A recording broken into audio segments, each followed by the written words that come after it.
Hello and welcome to this edition of the Beacon Hill Report. I'm Jim Marshall of the New Bedford Cable Network. Today in studio, our guest, State Representative Paul Schmid, joining us. It's his turn in the seat. Good morning, Jim, and happy summer to you. Yeah, happy summer to everybody. Yeah, it's warm out there. It's been a warm week. Good to see you. Thanks for coming in. Lots to get to. Yeah. Last time you were here, we were talking about a lot of stuff, but then you've announced in the past 3 months that this is it for you. This is your... That's right. You know, it's been such an honor, incredible honor, and I'm going to miss it. And I see that with increasing clarity every day as I get closer to the end of our formal session, which is the end of July, and every day that I get closer to the end of my 7th term, which will be January 1st. But I have to, I've kind of left my wife running the farm, and I feel as though I owe it to her to come back and spend more time with her. Something that you debated, I'm sure, for a while. Do you have just a lot of things on the fire right now? Irons in the fire that you're looking at to try to get done in the last 6 or 7 months here?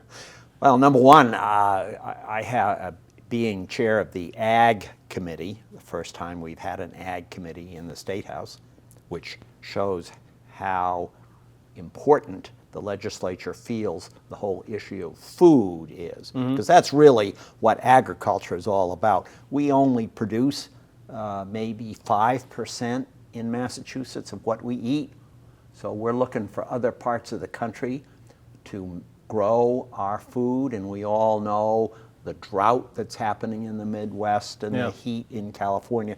Golly gee, we got to be growing more of our food here. And that's why we really have been supporting our farmers. Well, you talked about the last show you were on. The state needs to be more self-sufficient, really. Totally.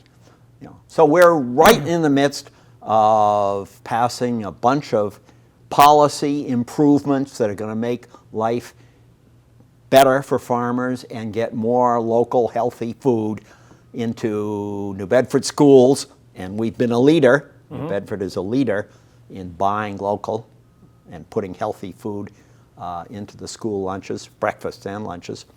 And we're just going to keep pushing on that until the end of the term. There you go. A couple of things I want to get to before, because I want to talk about agriculture here, especially after we were going to do the show last week, and you were working on the farm last week. You had to get some stuff done. I know the heat was an issue, and we've talked drought because we've had drought, although right now, we seem to be doing okay. We're good right now. Remember the drought we had 2 summers ago? Correct. We were 14 inches under where we were supposed to be for the year, which is crazy. We'll get to that in a second. A couple of things I want to talk to you about. And I know we've talked about them in the past, but there's obviously been news on them. First of all, commuter rail. The announcement that now commuter rail is not going to happen until May of 2025. You've been, obviously this has been an issue for you during your entire tenure. You've got 2 communities that are just waiting patiently for this to happen in Fall River and New Bedford. First of all, your thoughts? What does it mean? Yeah. Well, of course, first of all, Jim, it is going to happen. Yeah. And when it happens, that's going to be a generational change for New Bedford and Fall River, both of which I represent.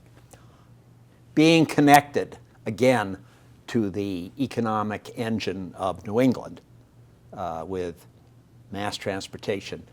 It's already made a difference in New Bedford, but it'll continue to be very important. So once it happens, it's going to be important. But darn, it's taken a long time.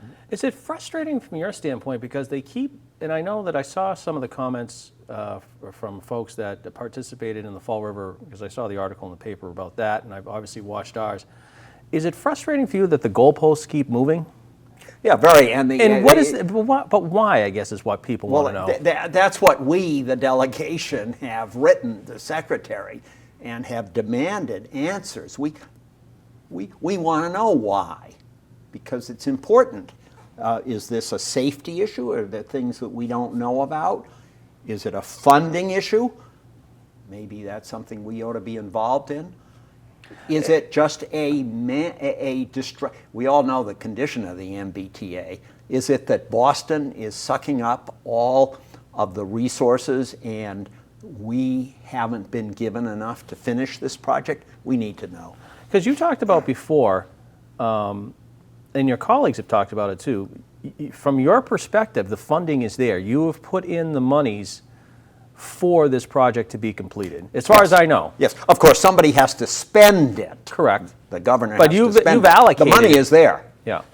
Yeah. And as far as, I guess, I mean, one of the things we've talked about in the past, many shows, is the leadership of the MBTA. You've got a new general manager now, Mr. Ang. Yeah. Has that, do you think, factored into this issue? Probably. That there have been so many changes and... Yeah, you know, like anything, that's one of the things that New Bedford has really benefited from over the last decade, is we've had very consistent leadership at the top. Good leadership too, but that consistency always makes a difference in an organization. We haven't had that up at the MBTA, and you know, things, so something suffers, and what suffers? Well, South Coast. Is it, I was just going to say, is that one of the cases where the delegation hasn't changed really in southeastern Mass in a while? You folks have all been there, you've all been pushing for this for a while now. Yep. But I know that we've talked about in the past, it's always, if you're in the 495 belt or outside the 495 belt, you're fighting, and I don't mean that literally, but you are fighting for the recognition and whatever you need, because in a sense, Boston does suck up. Boston and suburbs does suck up time. Sure. And monies and all sorts of things. Sure. That you guys are vying against. Sure. So we are waiting for answers, and we are demanding answers. And I'm sure that you'll hear on this program when we ultimately get some answers. Yeah. One of the things that hasn't been chatted about a lot, I don't think, is the benefit. I mean, everybody says New Bedford, Fall River are going to benefit from the train, but you represent communities, small communities. And do people understand the benefits, not here, but up there, do they understand the benefits that the commuter rail is going to have on the local community, or the smaller ones? Oh, totally, Jim. You know, for the Westport, Freetown, and Acushnets of this world, as New Bedford goes, as Fall River goes, so goes Westport, and so goes Freetown and Acushnet. So we in those smaller communities really understand the importance. Now, of course, Acushnet, for instance, is a community that is required to zone for additional multifamily housing. Freetown also. I would assume Westport too, right? Westport is, but we seem to be further along on the process. But okay. Acushnet, Freetown have been debating that as recently as this spring. And, you know, for many people who live in Acushnet, Freetown, they're concerned about, will the community change? Mm-hmm. So it has to be really thought out and planned, but it is a requirement. And if communities don't change their zoning to allow for that, then, as we know with the case of Milton, mm-hmm. They will possibly give up future state funding. Which is, yeah, and I know that it seems to be gaining, there are more communities that are looking to do what Milton has done, although the issue is still not resolved because it is a requirement. Yeah, and gosh, do we need the housing. Well, and we talked, that was an issue on the last, that's something you were hoping that the legislature addressed this session. Yes. At this moment, do you think the legislature has done enough in this session to address housing? Well, we took the governor's $4 billion housing bill and increased it to $6 billion, and we have turned it over to the Senate. And we are very hopeful that they will come back with something and that we'll be able to, we'll do a housing bill this term. And what will, your hope is, what will that bill look like how will that bill look to local folks, especially those that are trying to buy something? Sure. Well, there's no single silver bullet, of Right. course. So we hope that there are a series of provisions in the bill that will, for instance, encourage housing in downtown New Bedford, downtown Fall River. There's portions of it that will help first-time home buyers with their finances. And it's just a series of things. Each one is not necessarily a game changer, but you add them all up, Right. and we believe that it's going to encourage a whole bunch of the housing that we really need. And you've talked about in the past that the local communities, not just New Bedford and Fall River, they have to step up too. You've got to, Yes. it's a regional issue. It's not one particular community issue. Yeah, totally. And of course, we just had a long session in Westport about to fund bringing in water and sewer Yep. along Route 6, which would have allowed us to build multifamily housing, which pretty much everybody in Westport now agrees is important, because we can't hire firefighters. We have a requirement, you have to live in town first 5 years. We can't get people to come and work for us because housing is so expensive. It's hard for our children and our grandchildren to consider living in Westport Right. because housing costs. So people now agree we need to do something about increasing our housing stock, and bringing the water and sewer would have really made that happen. I was surprised. I got to be honest. I saw the debate. I was surprised it wasn't already there. Route 6 is such a major thoroughfare, and it's not there. No, it's that's right. And it's just, I was just surprised. Well, as you know, the history of this is 30 years ago, the federal government had federal money for any community that wanted to sewer itself. Dartmouth took that money, and that's why you have And there's a Route lot of 6 buildup, and, yeah. right, a lot of build. Westport said, no, we don't want the money, and that's why Westport has stayed the way it is, essentially a small farming town. But we do need that housing, and it would be natural to have it along Route 6. Yeah. We're not talking about tearing up cornfields to put housing in. We're talking about using land along Route 6 that's currently used for used car lots. I was just going to say, there's a lot of vacant properties there. A lot. Yeah. And underused properties. But they're that way because there's no sewer hookup. And so they got to put in septic systems. Water and sewer would have really been a game changer. And it all came down to a town meeting a month ago, and enough concerns were raised about changing our community, how many kids will come into the schools, issues like that. And the people who were there at town meeting, they made the choice to not do it. Yeah. So we're back to ground zero in Westport, but I am sure that Westport will step up and will do its share. The issue still exists, no matter whether you fund it or not. The issue's still there. Totally. Yeah. The other thing that I thought was big that just come up this past month or so, and I don't know if you were at the meeting, I know there were other reps, the State Pier issue. They had the public hearing at the Whaling Museum about the future of State Pier. Yeah, I missed that. But I know you've been active on the importance of State Pier. Yes. And the delegation's been very active on We that. have made known our feeling about that. So, your hope, from your standpoint, what are you looking for out of State Pier? Obviously, it's an active pier, but you heard, and I'm sure you've seen the reports on the meeting, what have you. There are, obviously, they want mixed use, and What are you looking for? What's important? Yeah. Well, first of all, Jim, the process has to be transparent. Yep. I mean, and that was one of our concerns, that the way it was getting teed up a couple of years ago was very opaque. So it ought to be out in the open, because this is a fundamental change for downtown New Bedford. Now, with a transparent process, of course, I want to have fishing and commercial use respected. That's got to be our #1 priority.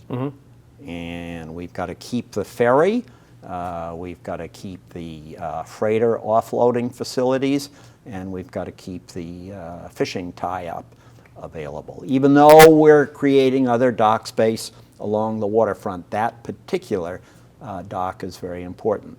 So respect those traditional usages, but there's probably room left over.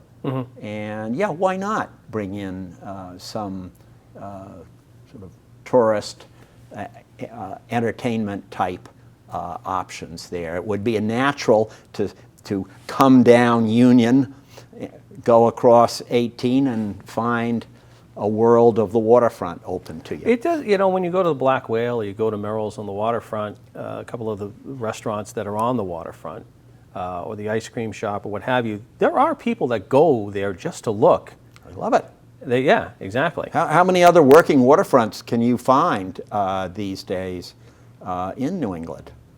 Certainly doesn't exist anymore in Newport. And it's funny to say, but it is a tourist attraction, even though it is a working waterfront. Yeah. People are curious because, as you just said, you don't see that every day at all. No. And it should be our opportunity to showcase the largest fishing port in the United States. Yeah. So put some things in there that attract people. Make sure that they get an education about how important the fishing industry is to New Bedford. Maybe we need to have a little bit also about working with offshore wind and how we in New Bedford are trying to bring in offshore wind, but also make sure that our fishing fleet continues to be active and vibrant, which is not easy. I can't help but thinking, though, when I think of your district, how diverse the issues are for your district. You have urban issues, you have ocean issues, you have agriculture issues. Yeah, love it. I mean, a lot of reps don't have that diversification in their district. Yeah, I feel very lucky. Yeah, I feel very lucky to have that. Yeah, it's just must make it in a sense fun to go to work, because you just don't know what's going to come up.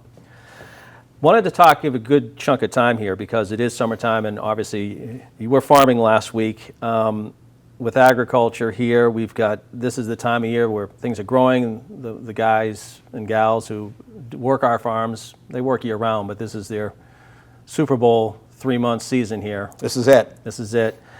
From your standpoint, as you're going through this year right now, what are some of the challenges that the farmers are facing at this particular time? Well, it's all to survive as a farm here in Massachusetts. You have to be selling direct to the customer. And in the case of my farm, we sell our grass-fed, organic, rotational grazed beef direct to customers. And when I think of all the farms in Acushnet, Westport, all around here, the ones who are surviving are the ones who have a farm stand or who participate in a farmer's market. And so the farmer's market and farm stand season has begun 2 or 3 weeks ago, and it's just full out for the next 3 months. Are you seeing, in a sense, the farmers markets, the farm stands, whatever, that can't be all where they're making their money? They've got to be, as you said, pushing out to other places to try to sell their products too. Yes. For instance, as I mentioned, we're finding more and more school districts that are buying local. New Bedford has been a total leader and got a $500,000 grant from the Department of Energy and Environmental Affairs a couple of years ago to build out their central commissary so that they could create meals here in New Bedford from food sourced around the area. So schools are becoming customers. Hospitals are natural. Hospitals are all about health. Food is critical. We are what we eat. Food is critical to everybody's health. We're starting to see hospitals get interested in buying local. University of Massachusetts, Dartmouth has been buying local for a decade. Is there, in a sense, a consortium for the farmers? Do you obviously talk with your fellow farmers, and kind of like what you do with the legislature, you have to build consensus and try to get these folks to buy in? You're competing against them in one hand, but you're also working together to try to survive. Yeah. Is there something like that? Yeah, there is. And when you're starting to deal with larger customers, like the New Bedford School District, well, first of all, they want to order months in advance, and they want deliveries on specific weeks. An individual farmer can't meet that, but you get a group of farmers together, you have to have a food hub. You have to have a central location that can where you can bring in the food. You need some refrigeration, and possibly freezer space to store it, because it's funny you mentioned that, because talking about fishing, I mean, you folks in the legislature, you built that big refrigerator basically on State Pier not that long ago. Yeah. But that was needed. Yeah. Well, for fishing. And by the way, when I talk agriculture, I'm really talking agriculture and the fisheries. And I don't think people understand that. They don't, and we're working on it. Yeah. That interesting statistic. Right now, we only eat 10% of the fish we eat is caught here. The other 90% comes from Vietnam. Yeah. So we need to figure out how to eat more of what we catch. Is fishing going to be, the fishing industry, will that fall eventually under the Agriculture Committee's purview? Yeah, we hope so. Yeah. Is it, I mean, right now, even though it doesn't say fisheries, we, the Ag Committee, have taken the fisheries bills. Yeah. Okay. Yes. So I think the next step is to officially change the title of that committee, and I hope that'll happen next year. And totally. Next term. Unfortunately, I won't be able to take part in that, but I feel as though hopefully I've laid a groundwork for it. Talk about expanding a committee's oversight.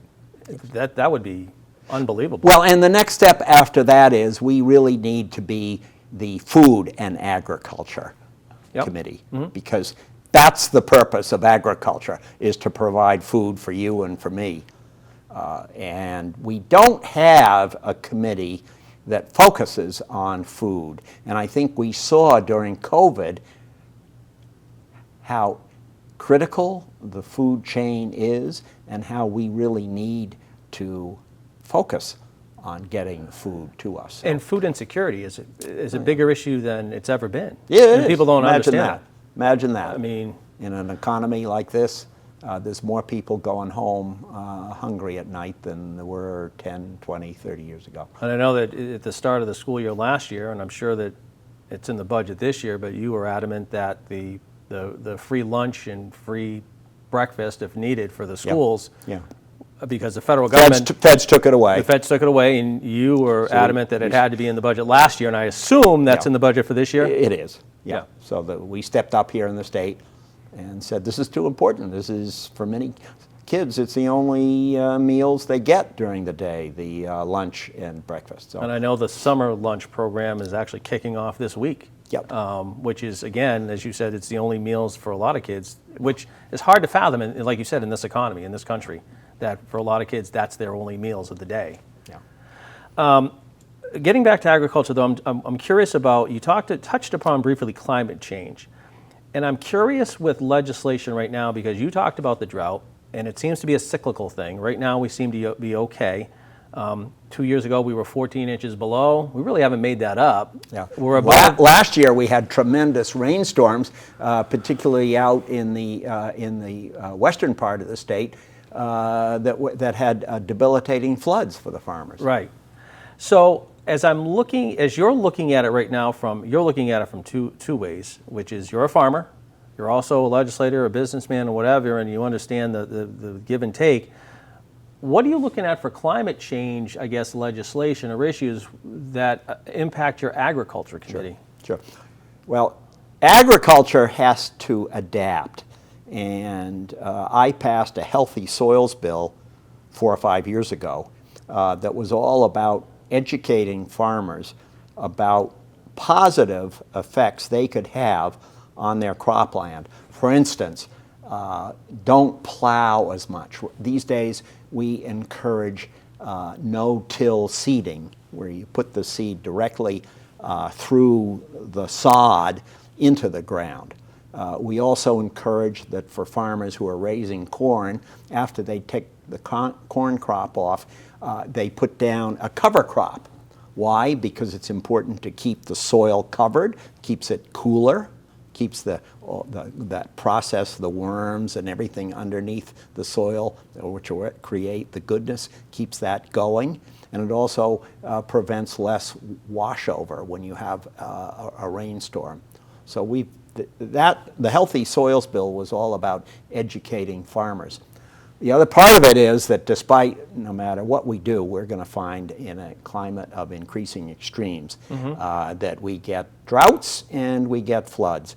And we just have to have a reserve fund somewhere in the legislature to help agriculture out when they get hit with these floods, droughts, and also freezes that happen and kill off the peach crops. So, a quick thing too, we got about a minute left, but I'm curious, you talked about the last time you hear sort of micro gardens in communities. You talked about New Bedford having something like that. Yeah, in every school. Are you seeing more of them? And how is that something that, in a sense, the legislature can help with? Well, we have funded a farm to school program, which has helped schools buy local, but it's also provided education for teachers, curriculums for explaining where our food comes from, for creating micro gardens. I think that's what they call it, right? At each school, so that kids can plant garlic in the fall and then see it come up, get their fingers dirty, and then see it come up in the spring, harvest it, and maybe the school will use that in a salad or in a food preparation. So when you're talking about, as you said, that's part of what the state has to do is become more self-reliant.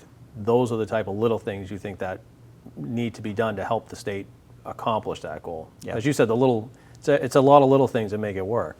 It is. Yeah. We're working on them, Jim. Okay. Well, that's going to do it for this. This half hour's flown today. I want to thank you for coming in. It's good seeing you. We'll have you on one more time before your swan song, but it should be in the fall when the crops are done. So we'll talk about how the season went. Always looking forward to it. Thank you very much, Jim. Right. It's always a pleasure. State Rep Paul Schmid, our guest. My thanks to him for coming in. That's going to do it for this edition of the Beacon Hill Report. I'm Jim Marshall, the New Bedford Cable Network. Thanks for watching, and we'll talk to you again soon.